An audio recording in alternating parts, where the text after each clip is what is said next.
ang liwanag at ang kapayapaan. Ang naway sumainyo ngayon at magpakailanman.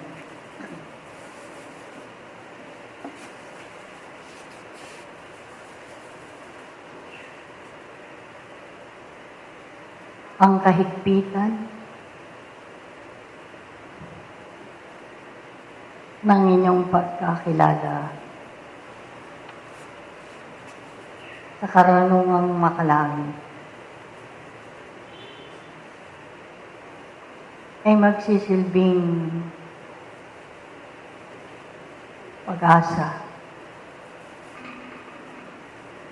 upang dito'y makatugon kayo sa lahat ng panahon. Sa bawat tungkulin na iniatang sa inyong mga balikat, sapagkat nauunawaan ang mga tinatanggap ninyong aralin sa buhay nito. O kaya nga, mga ginigiliw na mga kapatid, unang-unay ang pagsusulsi na maraming kasiraan sa inyong mga pagkatao. Ang mahigpit na disiplina na kinakailangan upang higit ninyong maiangat ang inyong mga pagkatao. Sapagkat katotohanan, marami ang nakabibitiw sa ubasan ng Panginoon.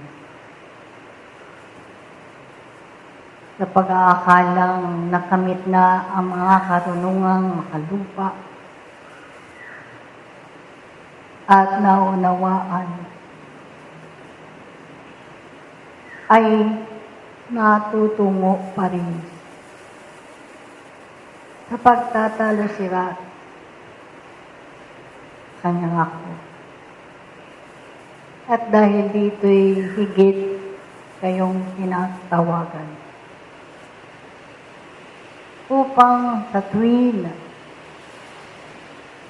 ang inyong kalagayan sa kasalukuyang panahon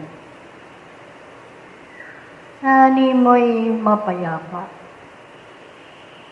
ay magbabanta sa mga susunod na panahon na kinakailangan ang paghanda ng inyong mga sarili sapagkat katotohanang masalimuot ang buhay na inyong nilalakaran at ang kinakailangan ninyo ay makilala ang inyong sarili, mabatid ninyo ang katotohanan at madala ninyo ang katotohanan ito sa pagpapalaganap sa marami pang mga katauhang dumoroon sa kadiliman at pagwawalang bahala. Katotohanan, mga kapatid, anuman ang kirot na laman na maaaring madama ng inyong sarili ay nagbibigay hudya upang inyong makilala ang inyong mga kamalian, ang inyong pagwawalang bahala, ang inyong pagpapabaya sa inyong mga sarili. Kinakailangan ang mga bagay na ito upang matutunan ninyo na ang bawat panahong ibinibigay sa inyo'y paghahanda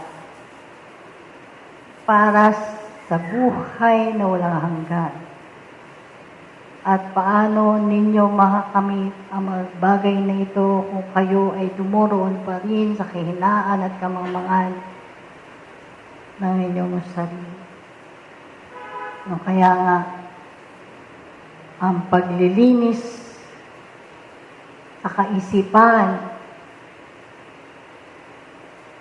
na humahandulong sa inyo sa maraming pagkalito at kagulimahanan. Yung madama ninyo ang inyong mga damdaming mayroon ng kadalisayan. Na dumoroon ang pagpapatotoo sa bawat gawain na maaaring ninyong magawa sa buhay na iyan. Sa bawat tasik ng inyong kaisipang kinakailangang mayroon ng liwanag na taglay. Yaong nagpapatalsik kayo ng mabuting kaisipan sa inyong mga kapwa at pag-aambil ng kapayapaan sa inyong sarili at sa lahat ng dako ng daigdig. O kaya nga't marami pa rin sa inyo ang nabibigo sa kabila ng pagtulong sa inyo ng mga kabatlayaan.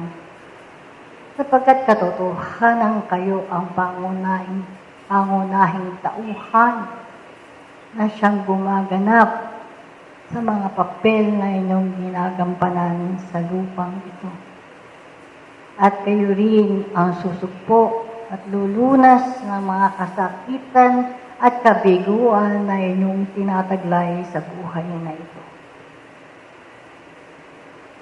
Ang kabatlayaan ay nagbibigay sa inyo ng pagpapahalaga sa bawat sandali ng ating pagliliig upang madama ninyo ang kayo'y hindi nag-iisa at hindi pinabayaan sa mga sandali ng inyong kasakitan. Kayo ang magbigay din ng kaukulang paglunas at pagwawasto sa kamalian na inyong nagawa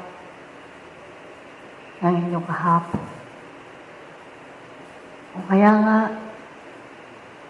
habang ang pagdidilig sa inyo ng mga aralin ng buhay, sa hamog ng mga langit, ay mabuksan ninyo ang pinto upang makapaglakbay kayo ng mapayapa na mayroon ng pagkaunawa upang higit ninyong magawa ang ibig ninyong magawa sa buhay na ito. Kayo ay tulad ng ibong malayang lumilipad upang makita ninyo ang kapaligiran ito. Masakdal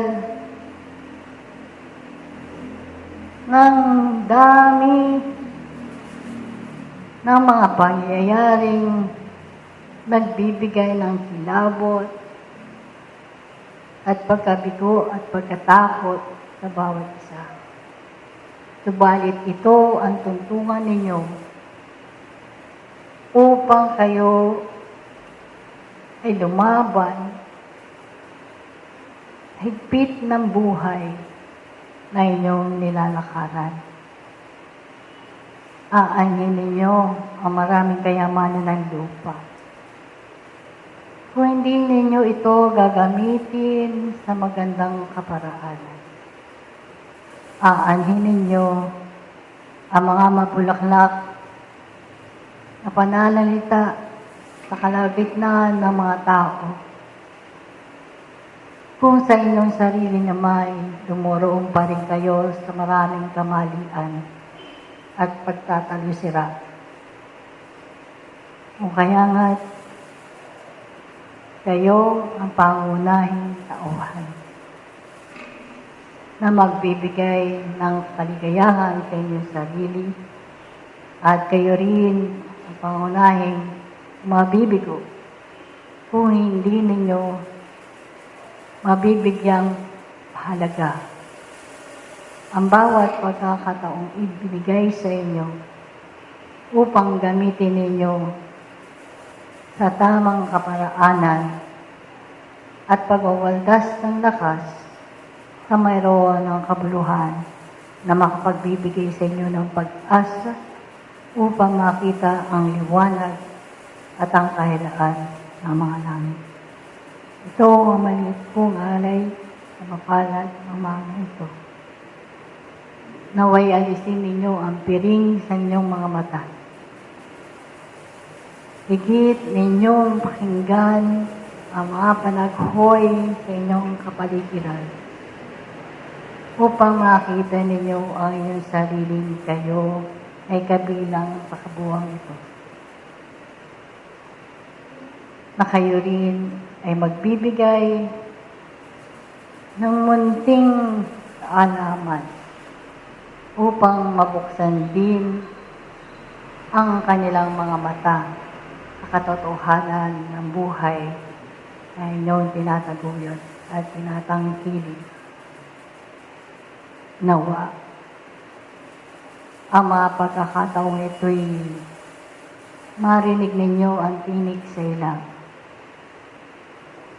upang sa gayon ay matutunan ninyong mailandas ang inyong mga sarili at tamang tahakin. Muli, ang kapayapaan, pansamantalay ginagawad ko ang mapalad na umagang ito at magpapatuloy tayo sa iba.